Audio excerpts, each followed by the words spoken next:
你好，我是小云，欢迎你来到这个小角落。这里很安静，只有我和你，还有一个小小的日常故事。今天，我想和你说一个星期一早上的小故事。我还没有完全醒，可是我的工作卡好像已经先躲起来了。今天是星期一，早上我听见手机的声音，就慢慢醒了。窗外的天已经亮了，路上的车也多了起来。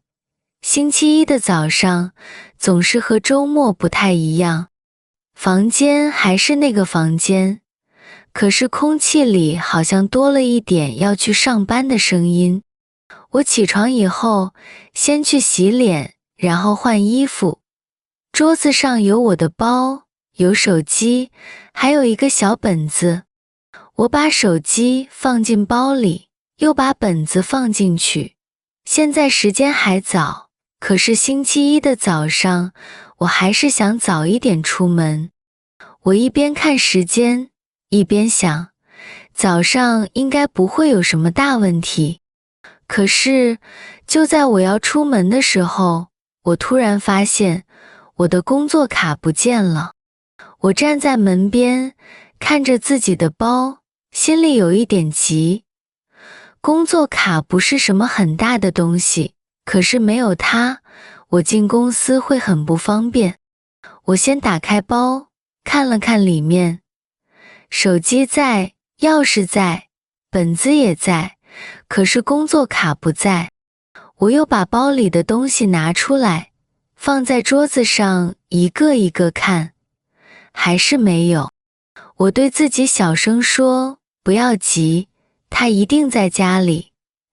可是星期一早上的时间，好像走得比平时快一点。手机又亮了一下，我看了一眼时间，心里更急了一点。我不想迟到，也不想一大早就因为一张小小的卡忙来忙去。我走回房间，看了看桌子下面，又看了看床边，工作卡没有在那里。我又想到星期五下班的时候，好像把它拿在手里。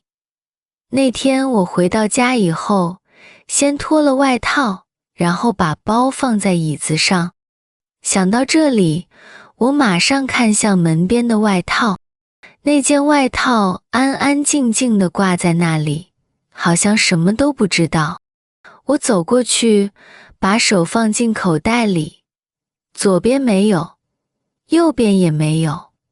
我又摸了摸里面的小口袋，手指碰到一个硬硬的小东西。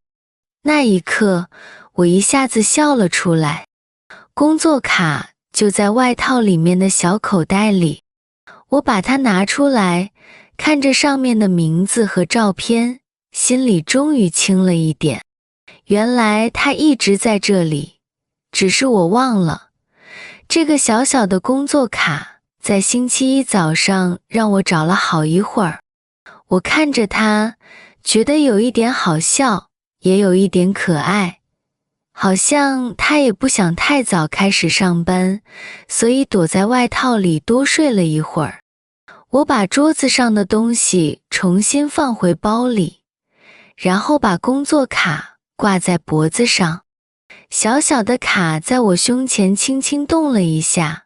我走到镜子前看了看自己，头发还可以，衣服也还可以，工作卡也终于在了。我对镜子里的自己笑了一下，说，好了，可以去上班了。出门以后，楼道里有一点安静。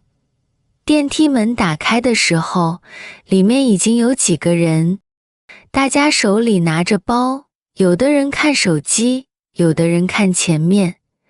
星期一的早上，好像每个人都在慢慢开始新的一周。我站在电梯里，低头看了一眼胸前的工作卡，早上的光从电梯门边照进来，落在那张小小的卡上。它轻轻地动着，好像在告诉我，今天虽然开始得有一点忙，可是现在已经好了。好啦，今天的小故事就到这里。谢谢你在这里陪我，听我说完这个小故事。